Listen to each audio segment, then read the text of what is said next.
अच्युतं केशवं कृष्णदामोदरं रामनारायणं जानकीवल्लभम्। अच्युतं केशवं कृष्णदामोदरं रामनारायणं जानकीवल्लभम्।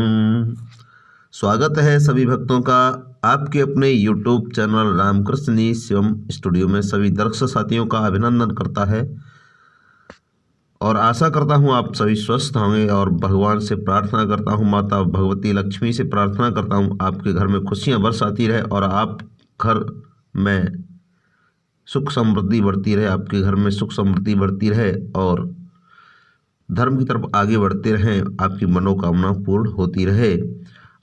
बात करते हैं आज माघ मास की कथा 6वें अध्याय की। और आज 31 जनवरी, कल तक आपने सुना था 5 अध्याय तक की कथा, जो माघ मास स्नान का महत्व है, क्या महत्व है और स्नान की विधि क्या है, वो हम पहली वीडियो में दे चुके हैं।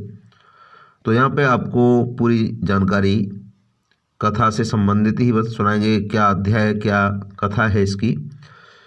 और इससे पहले, कथा सुनाने से पहले आपसे एक निवेदन करना चाहूँगा कि अभी तक आपने चैनल को सब्सक्राइब नहीं किया हो तो प्लीज़ चैनल को सब्सक्राइब कीजिए। रामकृष्ण जी शिवम स्टूडियो, मैं रामकृष्ण शास्त्री आगरा से आप लोगों के बीच में नई नई वीडियो, नई नई जानकारी, व्रत, धार्मिक कथाएँ लेकर के आते रहते हैं। तो चलिए ज़्यादा समय नहीं गंवाते हुए प्रारंभ करते हैं। कल तक आपने सुना था कि माघ मास में हमें विधि पूर्वक स्नान करना चाहिए और वो तिलोत्तमा नाम की अप्सरा थी, वो सूर्य के साथ उत्तम भोग भोग रही है, ये कथा थी। तो उसका थोड़ा सा ही इस दृष्टांत बताएंगे कि सूर्य के रथ पर माघ मास के स्नान के उत्तम भोगों को भोग रही है, इसलिए श्रद्धावान पुरुषों को उत्तम गति पाने के लिए यत्न के साथ माघ मास में विधि पूर्वक स्नान करना चाहिए। यहाँ तक वो समाप्त हुआ था 5वां अध्याय। 6वां अध्याय प्रारंभ होता है।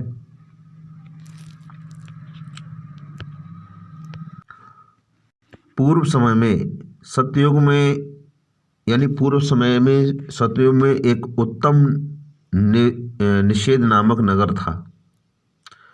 उस निषेध नामक नगर में हेमकुंडल नाम वाला कुबेर के सदस्य, यानी कुबेर के समान एक धनी वैश्य रहता था, जो कुलीन अच्छे कामों को करने वाला था, देवता, अग्नि और ब्राह्मणों की पूजा करने वाला था, खेती का काम करता था। वह गो, घोड़े, भैंस आदि का पालन करता था। क्या करता था? खेती का काम भी करता था, गौ, घोड़े, भैंस आदि का पालन करता था, दूध, दही, छाछ, गोबर, घास, गुड़, चीनी आदि अनेक वस्तुएं बेचा करता था। उसने इस प्रकार बहुत सा धन इकट्ठा कर लिया। जब वह बूढ़ा हो गया तो मृत्यु को निकट समझकर उसने धर्म के कार्य करने प्रारंभ कर दिए।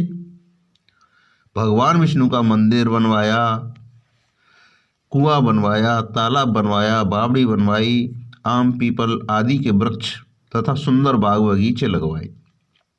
सूर्योदय से सूर्य अस्त तक वह दान करता था।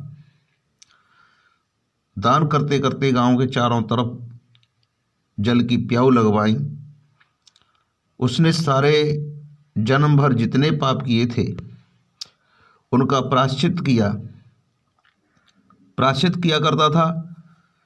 इस प्रकार उसके 2 पुत्र उत्पन्न हुए, जिनका नाम उसने, एक का नाम था कुंडल और दूसरे का नाम था विकुंडल।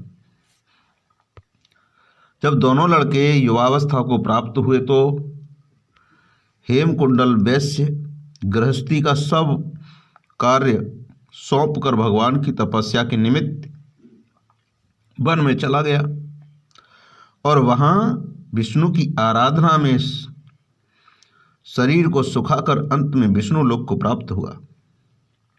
उसके दोनों पुत्र लक्ष्मी के मद में को, यानी पिता ने पैसा कमाया और उस लक्ष्मी के मद को प्राप्त होकर बुरे कर्मों में लग गए। वैश्यगामी वीणा और बाजे लेकर वेश्याओं के साथ गाते फिरते थे।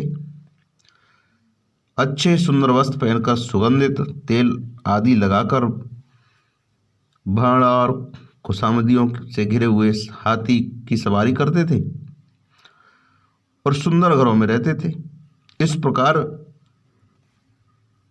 ऊपर बोए बीज के सदृश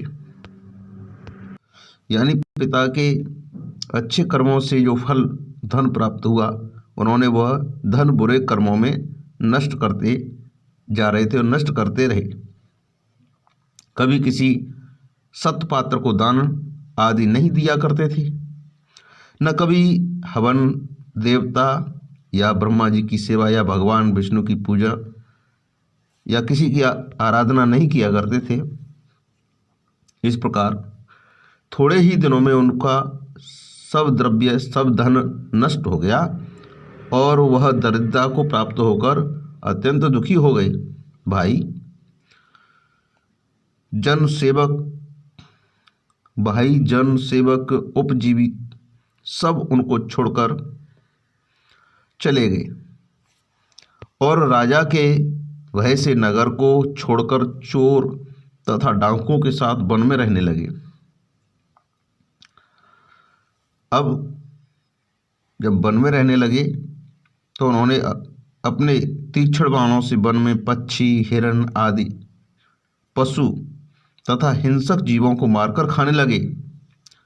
एक समय उनमें से एक पर्वत पर गया जिसको सिंह मारकर खा गया, और दूसरा वन को गया तो काले सर्प के डसने से मर गया। तब यमराज के दूत उन दोनों को बांधकर यम के पास लाए और कहने लगे, महाराज इन दोनों पापियों के लिए क्या आज्ञा है? तो यहाँ से आगे की कथा आपको कल 7वें अध्याय में मिलेगी। 6वें अध्याय की कथा समाप्त होती है। इति श्री पद्म पुराण अंतर्गत 6वां अध्याय समाप्त।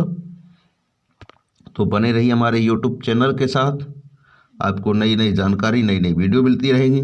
और अभी तक चैनल को सब्सक्राइब नहीं किया तो फिर से मैं रिक्वेस्ट करना चाहूँगा कि आप चैनल को सब्सक्राइब करें और बेल की घंटी को प्रेस करके रखें।